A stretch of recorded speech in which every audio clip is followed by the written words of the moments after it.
ចាស់ឈឺហើយស្លាប់នេះជាក្រិតក្រមធម្មជាតិគ្មាននរណាម្នាក់អាចគេចផុតបានឡើយ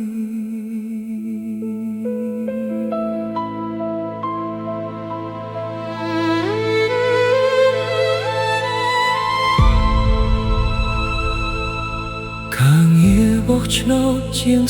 30 ឆ្នាំ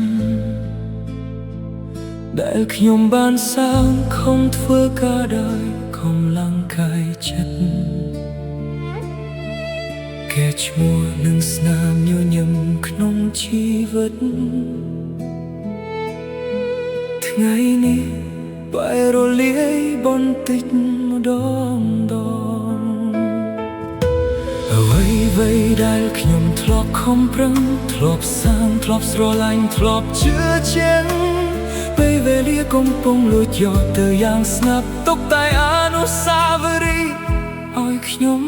ចងចាំពួកអមតគ្រប់ទិសទីបងក៏បាញ់ហាត់លើហើយសរកពេលដកដង្ហើមក៏ហាក់ដូចជាមិនបានអូខ្លួនខ្ញុំអើយសុខភាពកាន់តែដុនដាប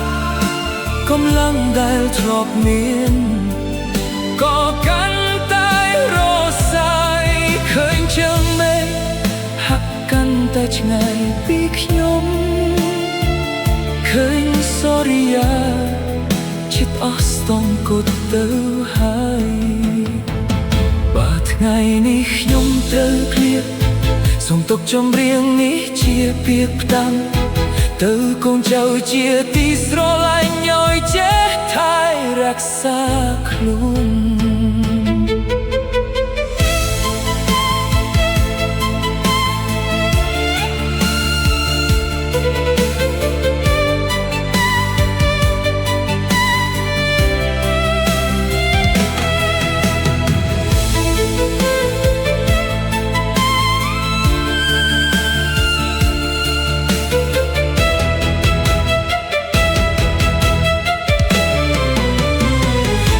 មនុស្សមិនស្ថិតស្ថេរដូចការរីកហើយក៏ត្រូវរយទ្រព្យសម្បត្តិគេឈ្មោះនិងអំណាច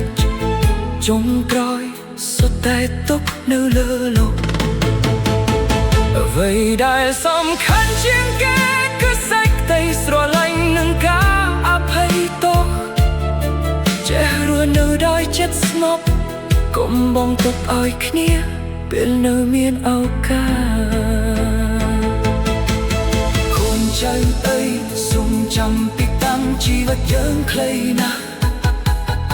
ថ្ងៃនេះនៅជួបគ្នាថ្ងៃស្អែកអាចឃ្លាតគ្នាសូមចេះឲ្យសុខភាពស្រឡាញ់គ្នាឲ្យបានយូរចេះអត់ធ្មត់ចេះអភ័យ